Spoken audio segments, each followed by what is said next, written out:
Mais um minutinho que já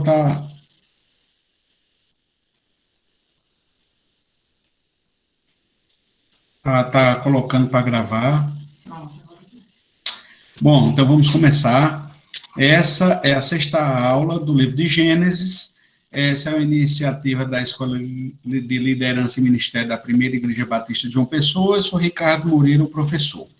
Veja, nas aulas passadas, nós vimos a criação de Deus, né? Todos os 7 dias, como foi que Deus criou tudo, e no último dia, Deus viu que tudo era muito bom.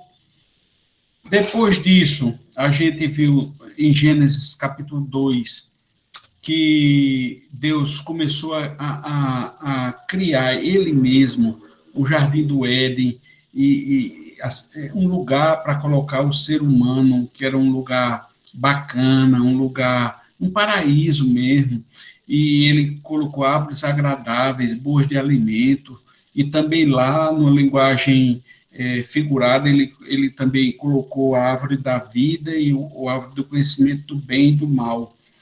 E a gente viu que até aí estava tudo bem, mas que houve a queda de um dos anjos, Satanás, e a gente viu o motivo da queda dele. Ele tinha visto Deus tudo criar, ele achou bonito, bacana, e ele quis ser igual a Deus. Depois que ele caiu, ele quis ser igual a Deus, Deus cria Adão e Eva, e ele se travestiu de serpente, tomou uma forma de serpente, uma serpente falante, e dialogou com Eva. Foi o erro de Eva, e ele colocou dúvida na mente de Eva, perguntando, olha, Deus disse que não coma nada? E Eva disse, não, a gente pode comer, só não pode comer daquilo ali. E ele colocou, disse, olha, vocês podem comer, e se vocês comerem, seus olhos vão se abrir, vocês serão como Deus. Coloca a vontade de Eva ser igual a Deus, o mesmo pecado que ele pecou, né? E Gênesis capítulo 3 diz que, vendo a mulher que a árvore era boa de se comer, agradável aos olhos, e árvore desejável para dar entendimento, tomou o seu fruto e comeu, e deu também a seu marido, e ele comeu. E aí a gente viu o estudo que isso tem a ver com tentação, os desejos do ser humano, a fraqueza e o livre-arbítrio da gente ir e não resistir. E a Bíblia diz para a gente resistir, mas a gente, às vezes, não resiste, a gente quer, e a gente não resiste, e a gente, pelo nosso livre-arbítrio, a gente comete o pecado, né? E aí a gente viu que teve consequência disso, né? A serpente vai andar rastejando, a mulher, aquela união que tinha com o marido não vai ser tão legal assim, vai ter dores de parto. Adão, agora que antigamente as árvores estavam todas ali para comer, agora Adão vai ter que trabalhar, a terra mesmo vai produzir espinhos e ervas daninhas, e eu nem coloquei bem claro nas aulas passadas, o versículo 15, que é assim: porém inimizade entre você e a mulher, entre a sua descendência e o descendente dela. Este lhe ferirá a cabeça e você lhe ferirá o calcanhar. Essa foi o que Deus falou para Satanás. O que é isso? Isso é o que os teólogos chamam de proto-evangelho. Toda a Bíblia, todo o cristianismo, tudo que a gente estuda está nesse único versículo, Gênesis, capítulo 3, versículo 15. Vamos entender, né? Primeiro, a inimizade entre a serpente e a mulher é muito mais do que a inimizade entre nós e Satanás.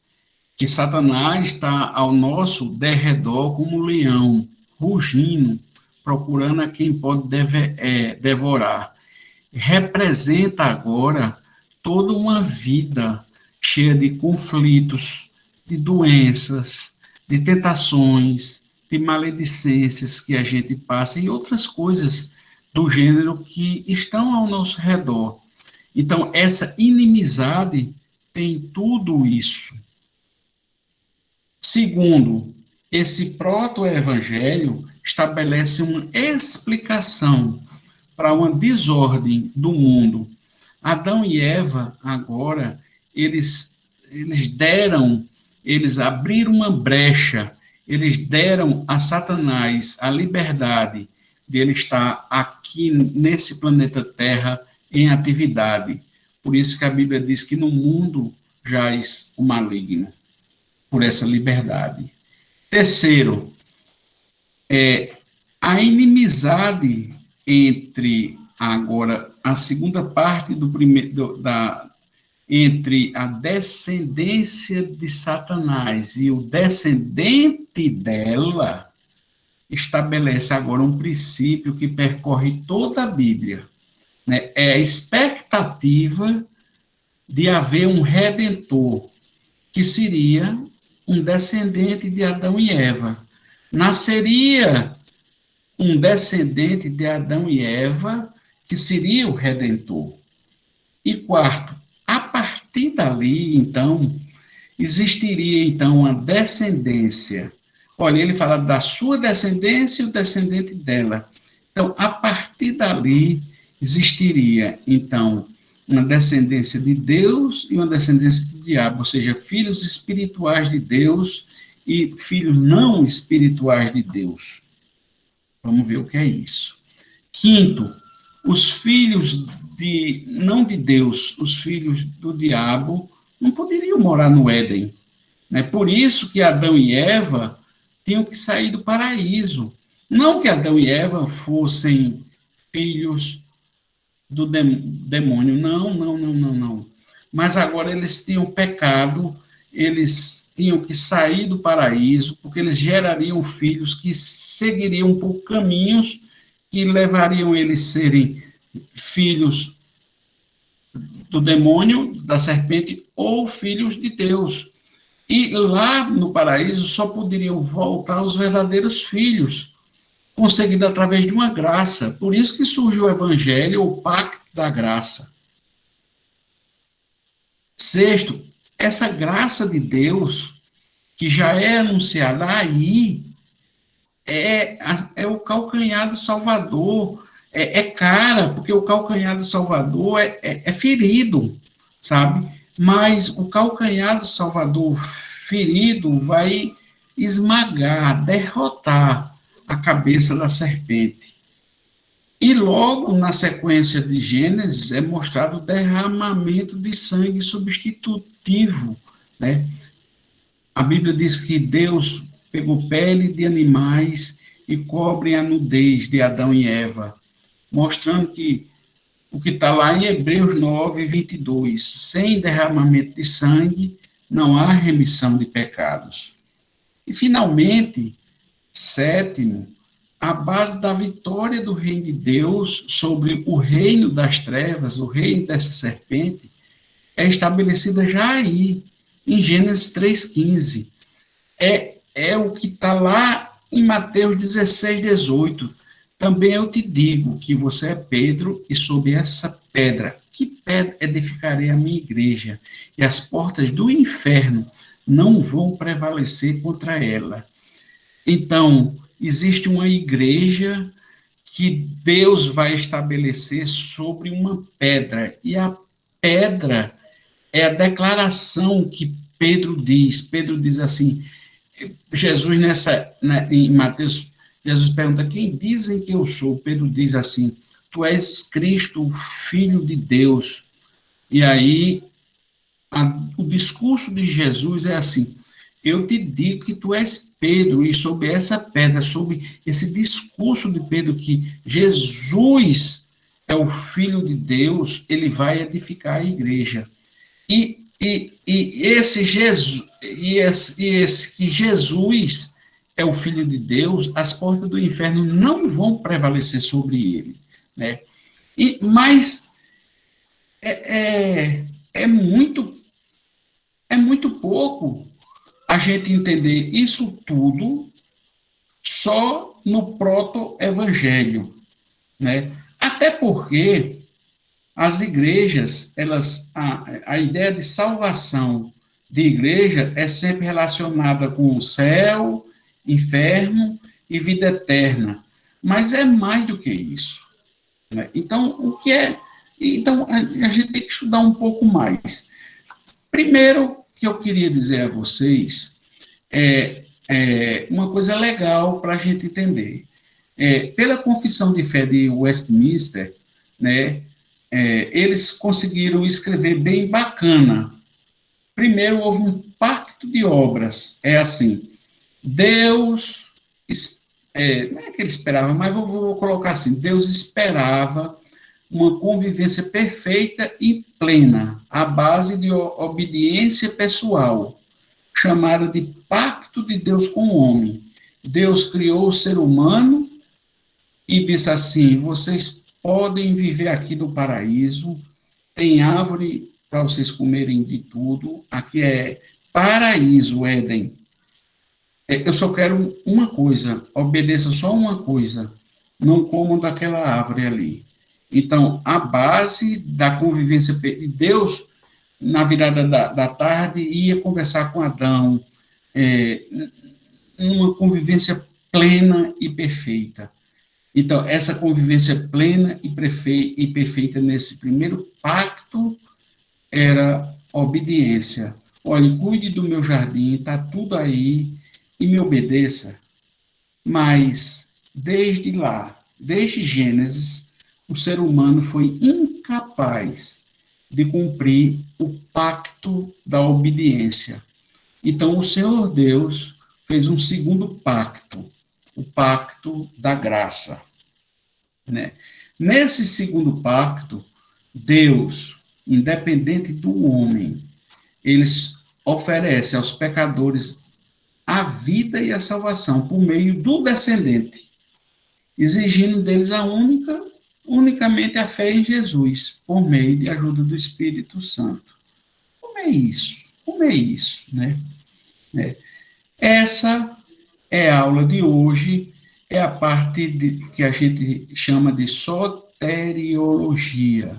É a área da teologia que estuda a salvação. E a gente, então, vai ver o que é que o proto-evangelho traz para a gente sobre salvação, o que é que Gênesis traz de salvação, mas algumas vezes a gente precisa sair um pouquinho do Gênesis nessa aula para a gente entender salvação, né? Então, a aula de hoje é focada em Gênesis, começa no Gênesis, mas a gente tem que citar alguma coisa fora de Gênesis para a gente entender o contexto todo, né?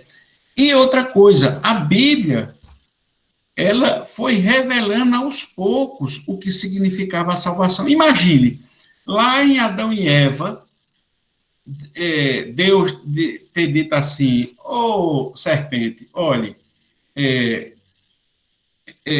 o descendente de Adão e Eva vai ser Jesus Cristo, vai nascer lá na frente, vai ser filho de Maria e José, ele vai morrer numa cruz, e o sacrifício dele perfeito.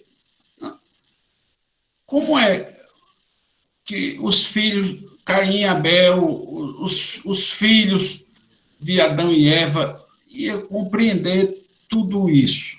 Não dava, não dava. Então, a própria doutrina, Deus usa o proto-evangelho, o versículo 3, capítulo 3, versículo 15, para dizer que havia salvação, e ele vai começar a revelar. E vamos entender isso. Veja, a partir de Gênesis 4, Adão teve relações com Eva já depois do pecado, e ela ficou grávida e deu à luz a Caim. Quando ela, quando nasceu Caim, ela disse: adquiri um varão com auxílio do Senhor.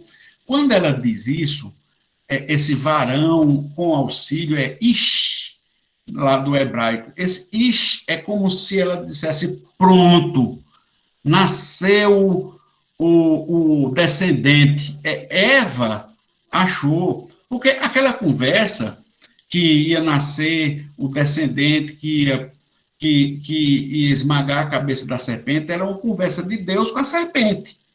A Eva estava ali escutando. Depois que Deus vira para Eva e diz: olha, tu vai ter filho com dor de parto. E depois que vira para Adão.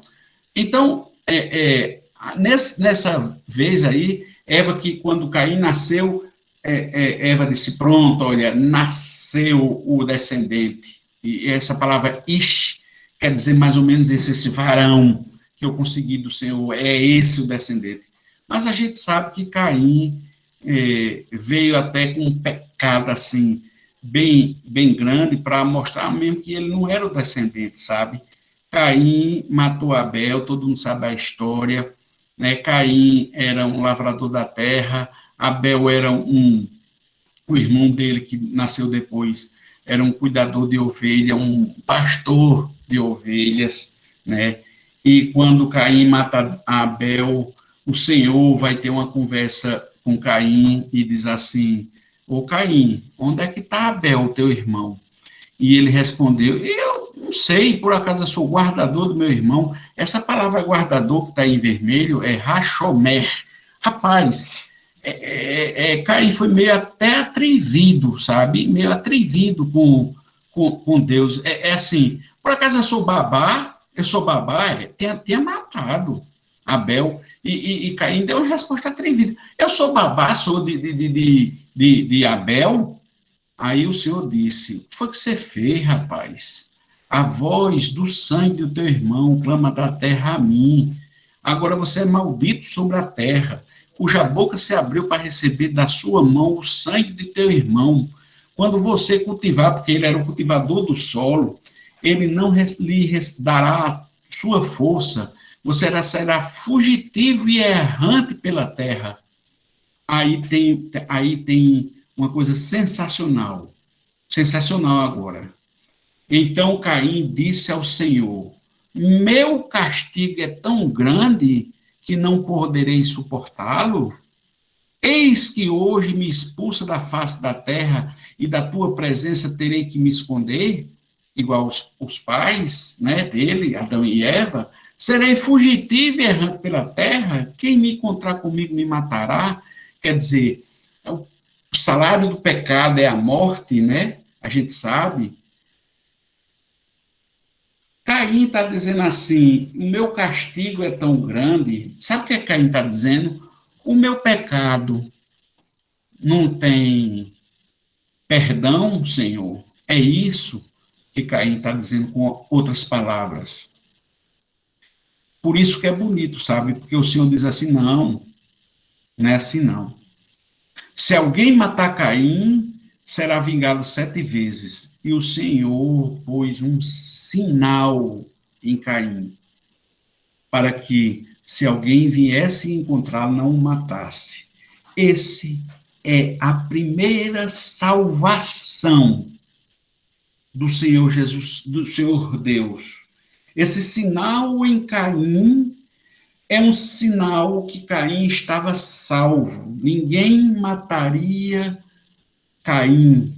Então a Bíblia começa a mostrar como a gente deve entender o que é salvação, para formar em mim e em você um conceito de salvação. E aí a gente vai agora compreender, e a gente vai andar em Gênesis, mas vai andar fora de Gênesis também no Antigo Testamento, e vai chegar até no Novo Testamento para entender esse conceito de salvação.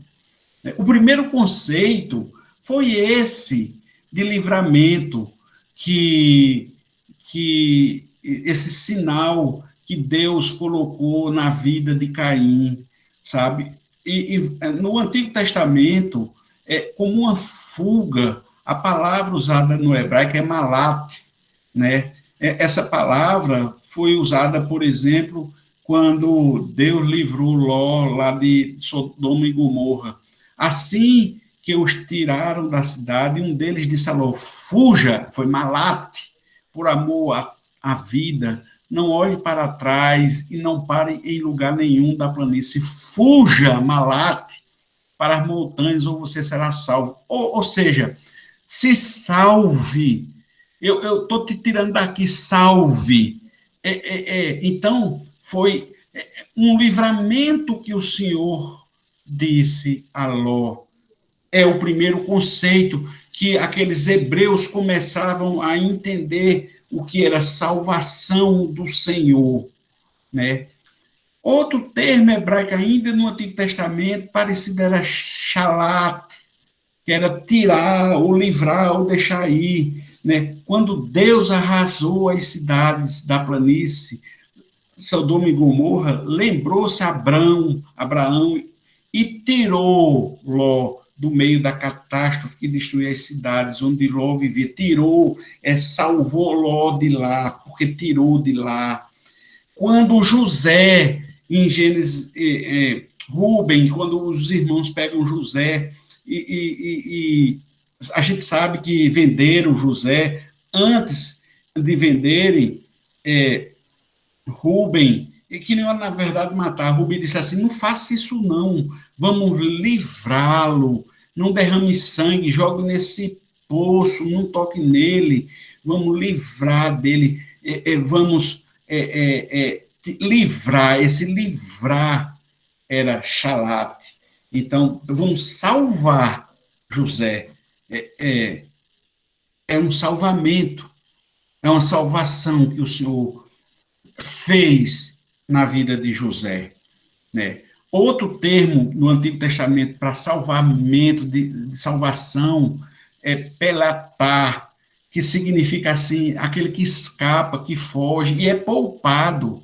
Veja, Jacó, quando está voltando para se encontrar com Esaú, ele vem com a família dele toda e diz assim, ai meu Deus, se Esaú me atacar e matar todos, então eu vou dividir a minha família em dois grupos e eu estou angustiado, então eu vou separar, porque se Esaú vir e atacar um dos grupos, o outro poderá escapar. Esse escapar, a palavra foi pelatá, que se salvar, salvação, né? Gênesis 45 diz assim, mas Deus me enviou à frente de vocês para lhe preservar um remanescente nessa terra e para salvar-lhe a vida com grande livramento. Esse salvar-lhe foi a questão de José. José estava lá no Egito e se aparece para os irmãos todos e diz assim, olha, eu vim aqui na frente por Egito,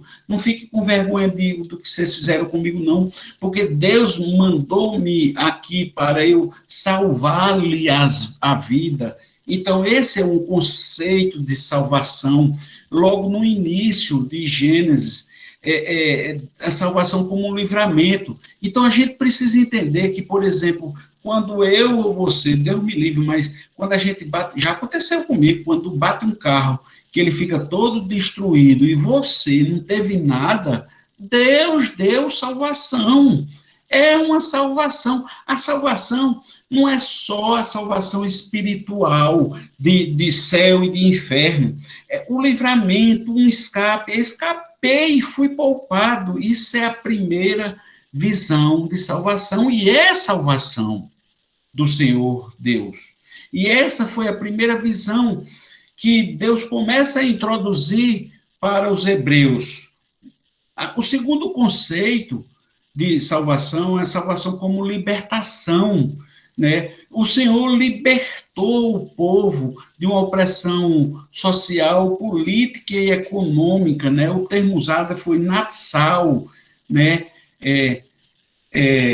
E isso o próprio Jacó usou, livra-me, rogo-te das mãos do meu irmão Esaú, porque eu tenho medo que ele venha. Esse livro foi Natsal, Êxodo 18:10 diz: bendito seja o Senhor que libertou você. Jetro disse isso com Moisés: bendito seja o Senhor que libertou vocês da mão dos egípcios e do faraó, que livrou o povo da mão dos egípcios, libertou e livrou. Foi a mesma palavra, libertação, natsal, mas no sentido de libertação, uma libertação que é uma salvação. O povo hebreu precisava saber que a salvação também era uma libertação, que depois viria a libertação da alma, mas agora era um tipo de libertação. Um conceito terceiro que Deus foi colocando para ensinar aos hebreus e a mim e a você hoje, é o conceito de salvação como de salvar, de dar vitória com prosperidade. Aí é bem mais fácil para mim e você hoje, porque o termo usado no Antigo Testamento é Yachá, ou Yeshua, e todo mundo sabe que o nome de Jesus, ou Josué, transliterado é Yoshua, que significa Javé é a salvação, né? E aí a gente encontra o termo Yeshua em Gênesis 49, dizendo: ó Senhor, eu espero a tua libertação, em algumas Bíblias, a tua salvação, e foi usado Yeshua. Êxodo 14, Moisés respondeu ao povo, não, essa parte é linda, foi quando Moisés foge do Egito e Faraó vem atrás, e você precisa entender isso. Moisés, o povo está todo nervoso porque está lá vindo Faraó, e Faraó diz assim: olha, não tenha medo não, fiquem firmes e vejam o livramento que o Senhor dará hoje, porque nunca mais verão os egípcios que hoje vêm. Esse livramento, ele usa a palavra Yeshua, que é a mesma palavra Jesus.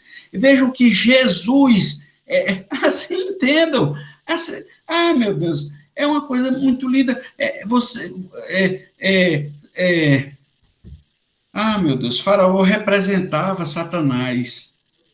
E agora, Yeshua vai dar um livramento.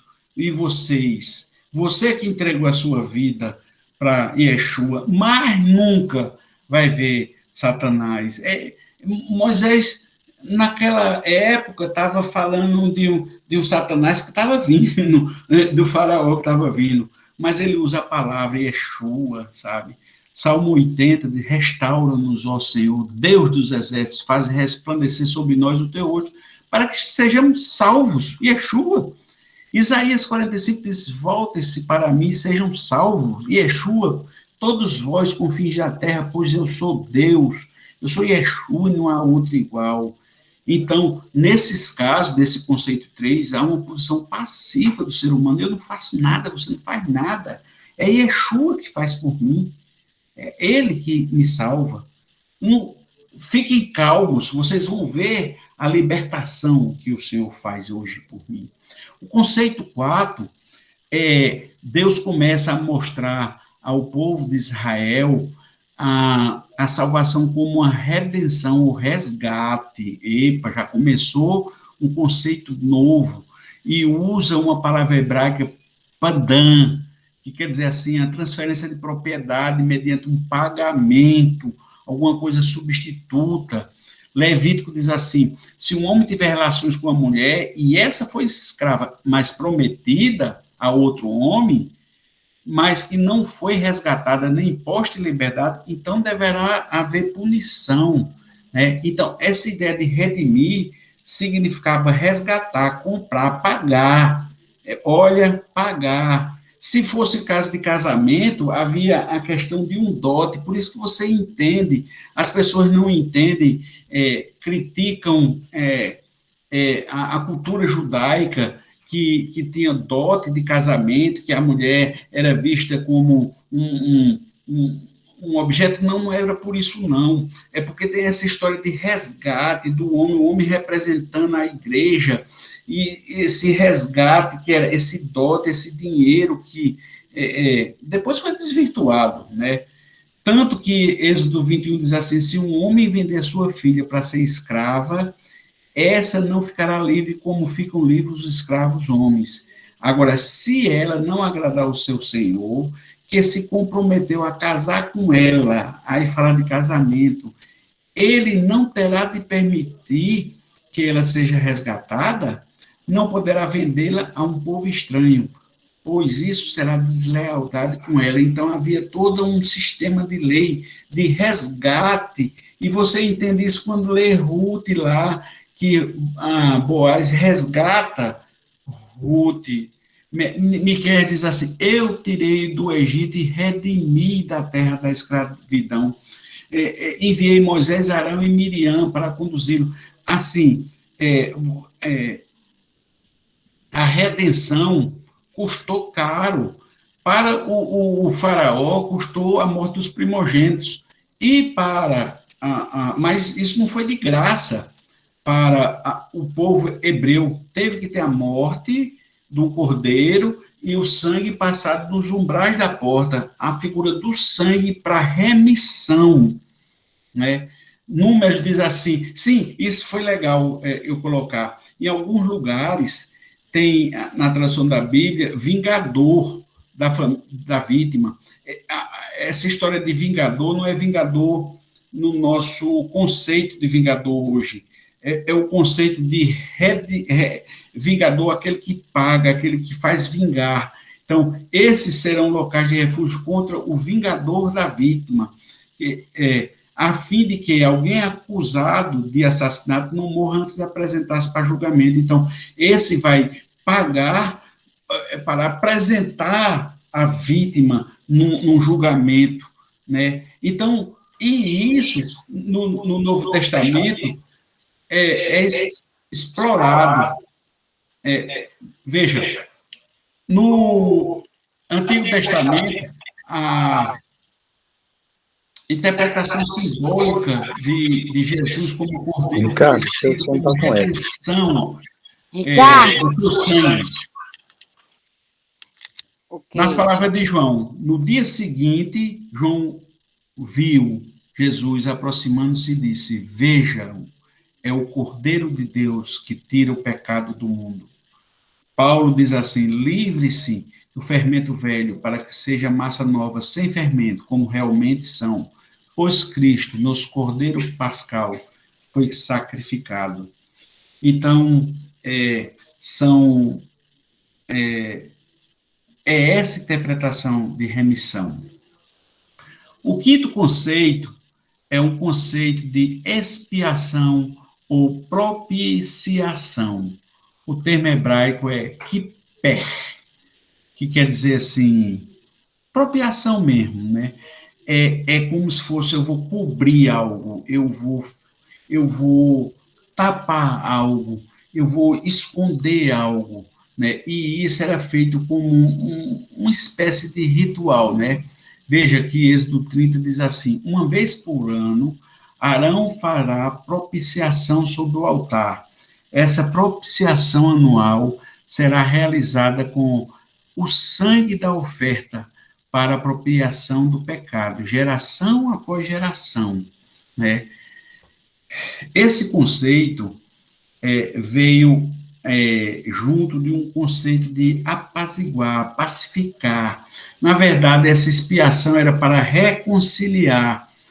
Era a figura assim de um Deus que estava com raiva da gente, que a relação estava rompida, e o povo, já bem mais lá na frente, já da época dos profetas, lá na frente, lá depois da libertação, na época de Davi, começam a fazer holocaustos para cobrir o pecado e agradar e diminuir a ira de Deus, né? Então, essa ilusão que esse sacrifício desse animal cobre o pecado, né?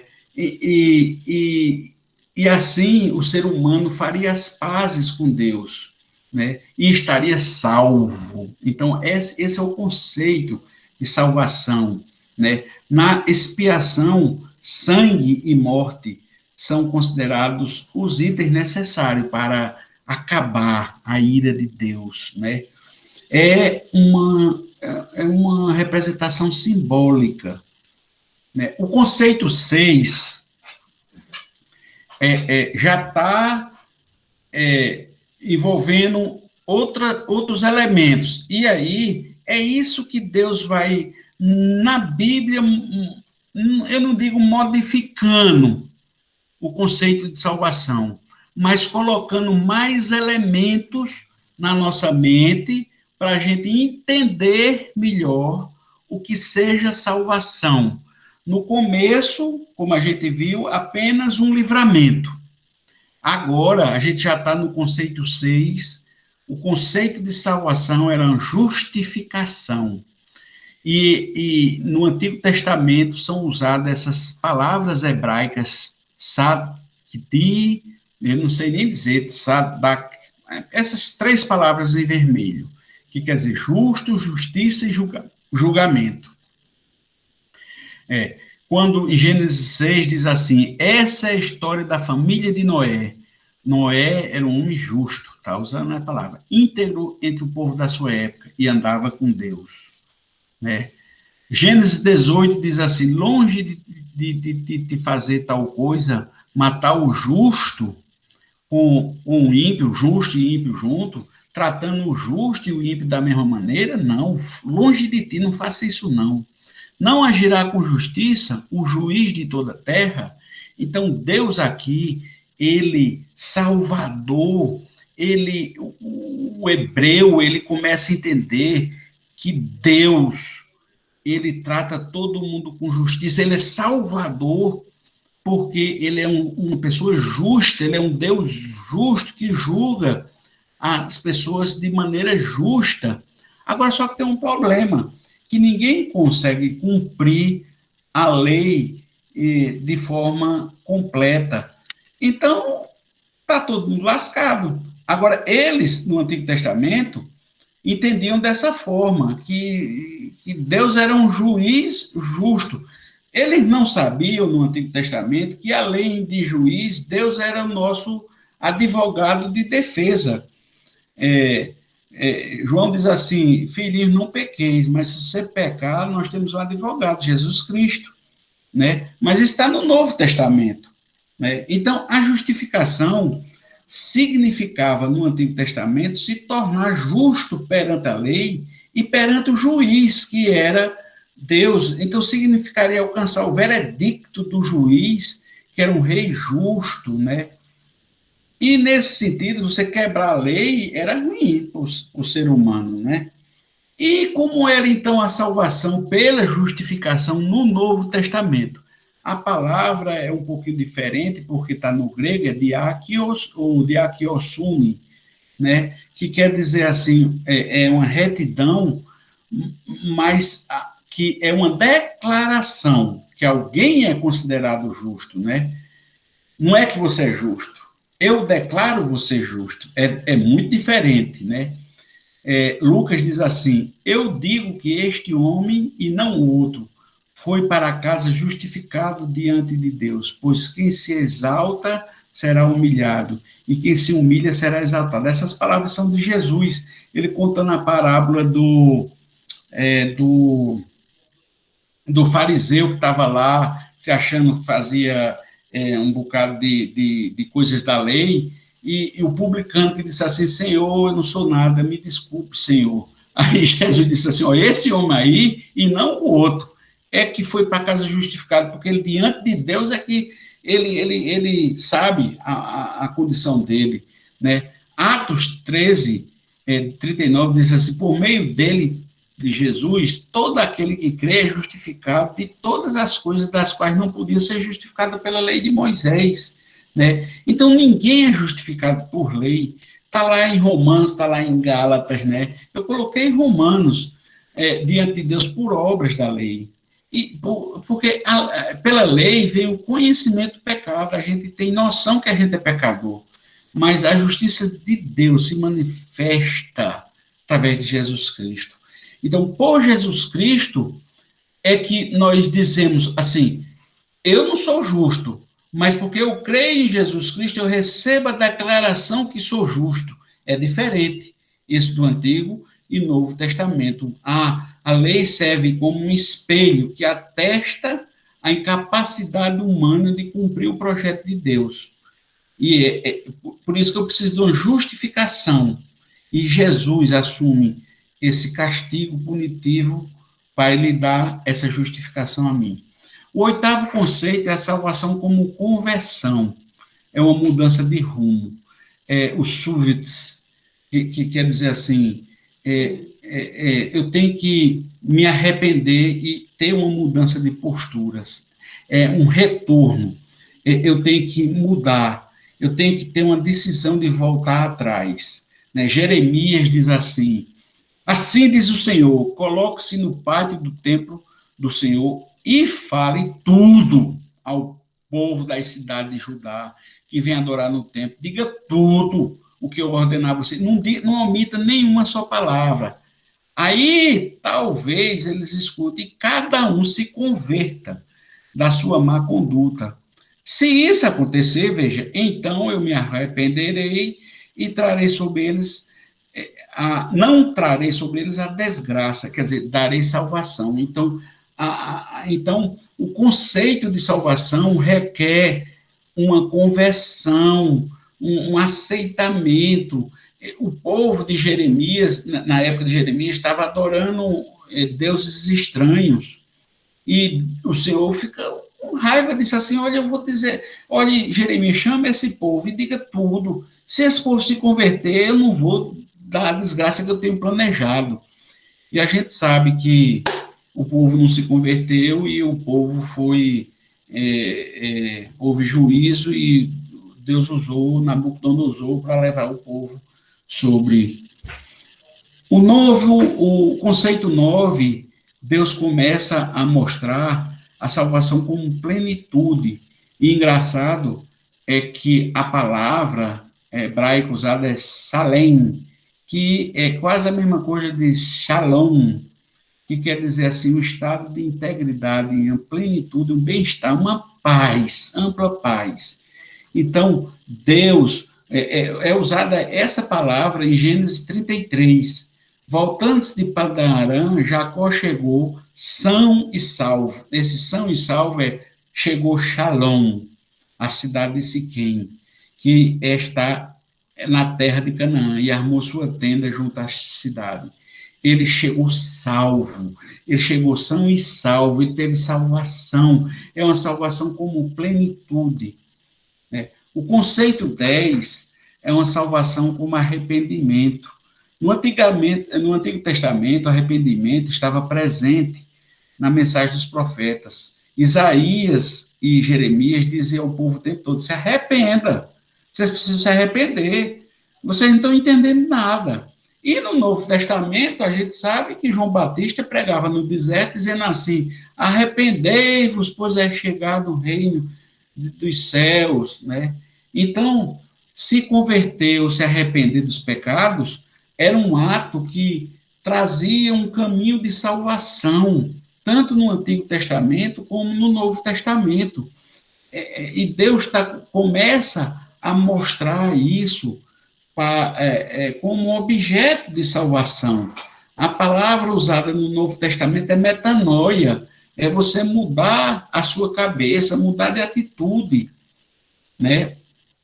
Em 2 Coríntios, Paulo diz assim, a mão dos Atos 11 diz, a mão do Senhor, Lucas diz, estava com eles e muitos crentes se converteram ao Senhor.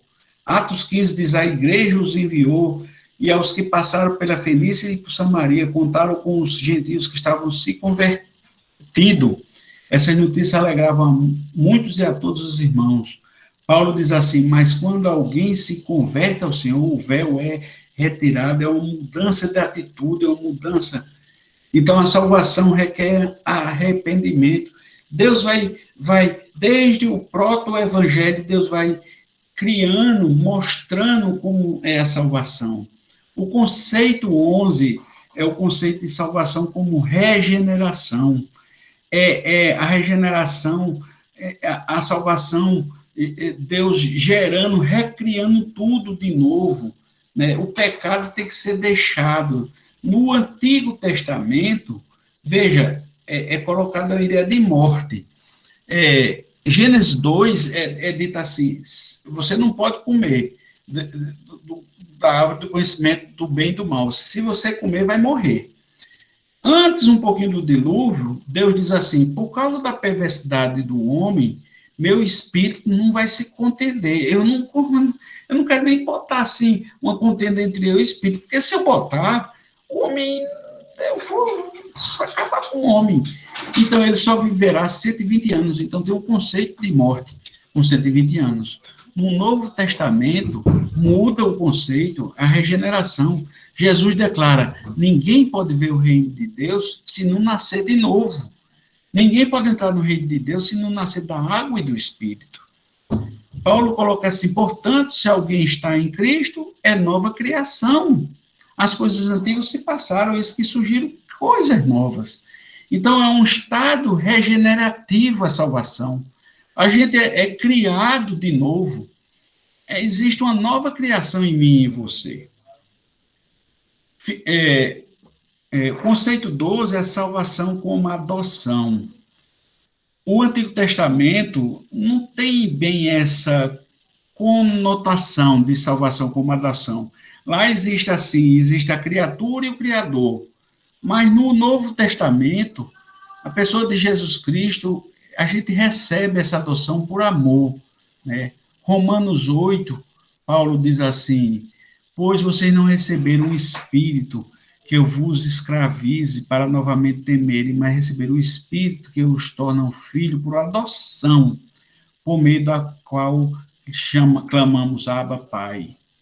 Lá, Gálatas 4 diz assim, a fim de redimir os que estavam sob a lei, para que recebêssemos a adoção de filhos. E, porque vocês são filhos, Deus o enviou o Espírito de seu Filho ao coração de vocês, e ele clama, Abba, Pai. Finalmente, a última conceito que Deus revela a mim e a você na Bíblia, é o conceito de salvação como reconciliação. O termo usado é catalazo. Catalazo é como um catalisador. Você sabe o que é um catalisador? Na indústria química, por exemplo, existem substâncias que... reações químicas que são impossíveis de acontecer se não tiver um catalisador.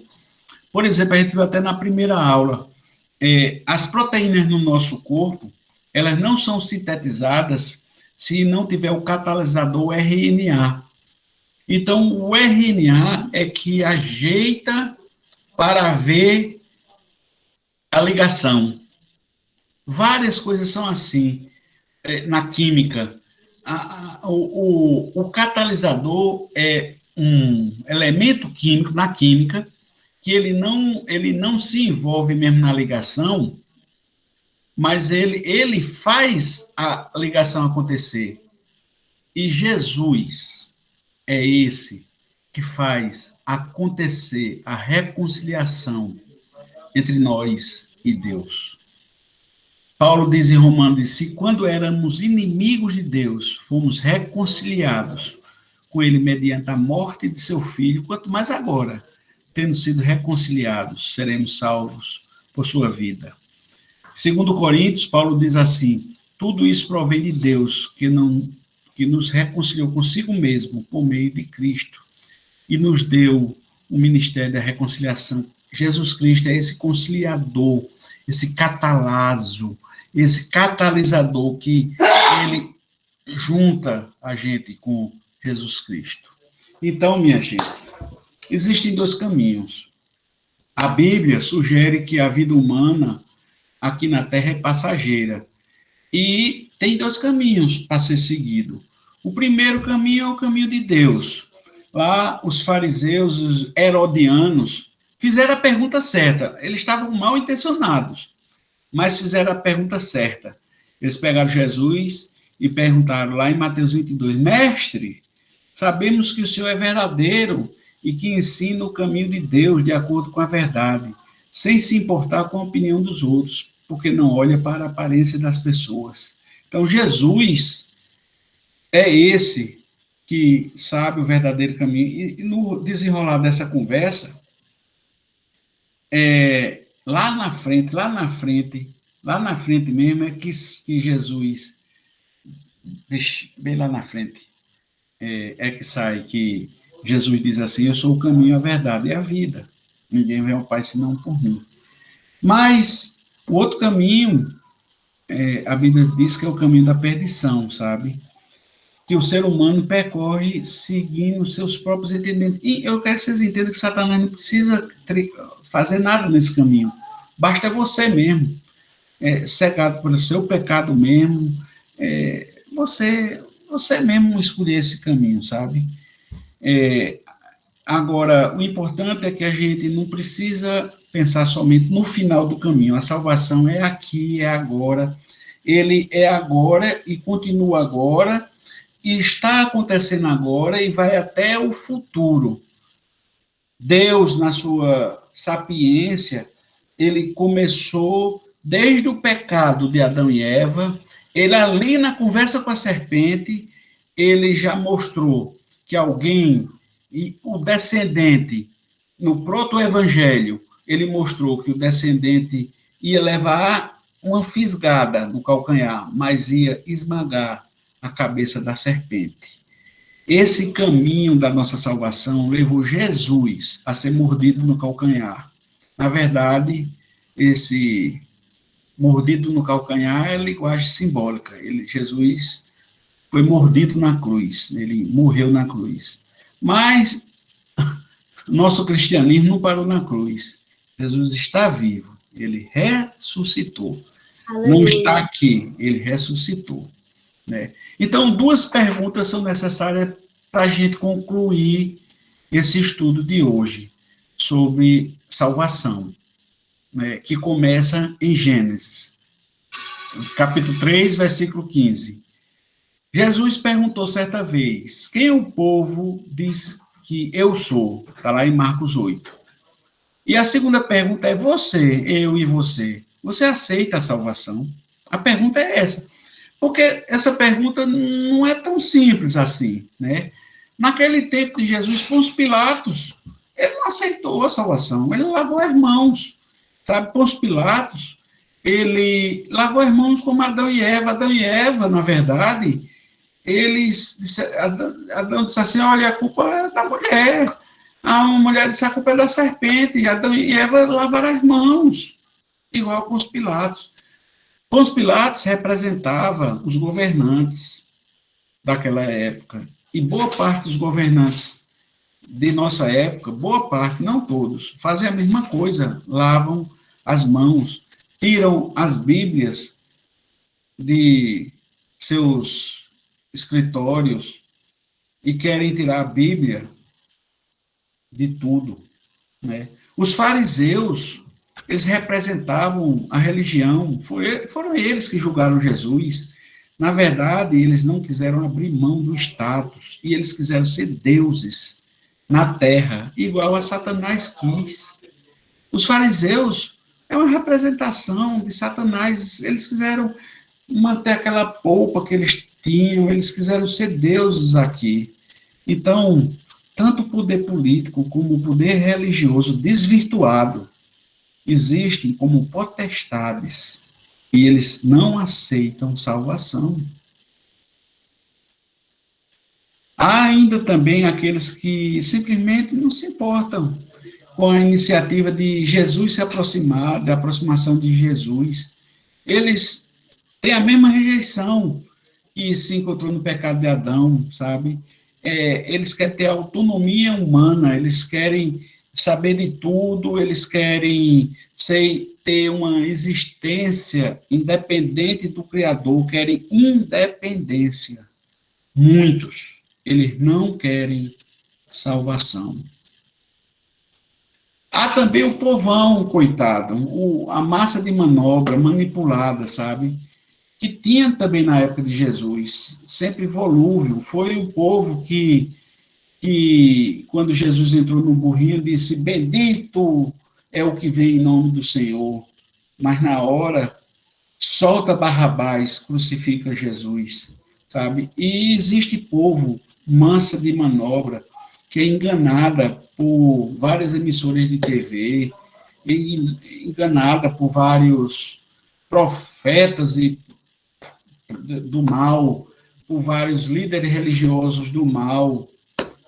É um povão, esses também.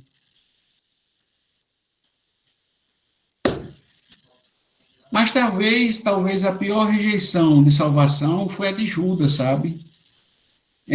Judas era alguém íntimo, era alguém como eu, ou como você, sabe? Eu conheço uma pessoa que era da nossa igreja, não vou dizer o nome de jeito nenhum, e eu encontrei fora da igreja e conversei com ele, e ele disse a mim, eu não acredito mais em Deus. A igreja me fez muito mal. Ele confundiu igreja com Deus. E se Deus mesmo existe, ele que venha me salvar. Ele não é todo-poderoso, ele que venha me salvar. Eu disse a ele, amigo, sem dizer o nome dele aqui, eu disse, Deus já veio me salvar, mandou Jesus. Eu disse, não, mas isso é pouco. Ele venha aqui me salvar. Isso foi Adão e Eva, eram íntimos com o Senhor, eles ficavam no entardecer conversando com Deus, mas preferiram escutar a serpente. Né? Por isso que Jesus diz para todos naquela cruz, Pai, perdoa-lhes, porque eles não sabem o que estão fazendo.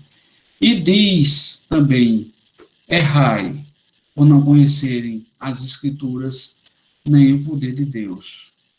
Né? Então, a pergunta que eu faço mesmo é, você quer a salvação? Porque o ato de salvação foi planejado desde a fundação do mundo, mostrando desde Gênesis, desde o proto-evangelho. Jesus se fez maldição em nosso lugar. O nome Jesus não aparece em Gênesis. Ele foi, como a aula de hoje, ele foi devagarzinho. Deus foi mostrando na Bíblia o que era salvação, foi criando uma consciência do que era salvação. Jesus se fez maldição, ele recebeu punição. Ele foi um culto sacrificial perfeito. Ele morreu, foi uma expiação na cruz, para pagar uma dívida de um contrato, que a dívida era minha e sua. Por isso que houve redenção completa. Sendo ele, então, a nova aliança, que é descrito lá em Jeremias. E no seu sangue, ele é o verdadeiro Cordeiro. Ele que reestabeleceu a comunhão com Deus, para aceitar a salvação, que começa a ser descrita, Gênesis, capítulo 3, versículo 15, a gente tem que aceitar Jesus como meio de salvação. Deus abençoe vocês, e a gente vê na próxima aula sobre a multiplicação do pecado. Bem, amém. Agora Amém. está aberto aí para a gente conversar um pouquinho sobre as dúvidas. A aula hoje eu acho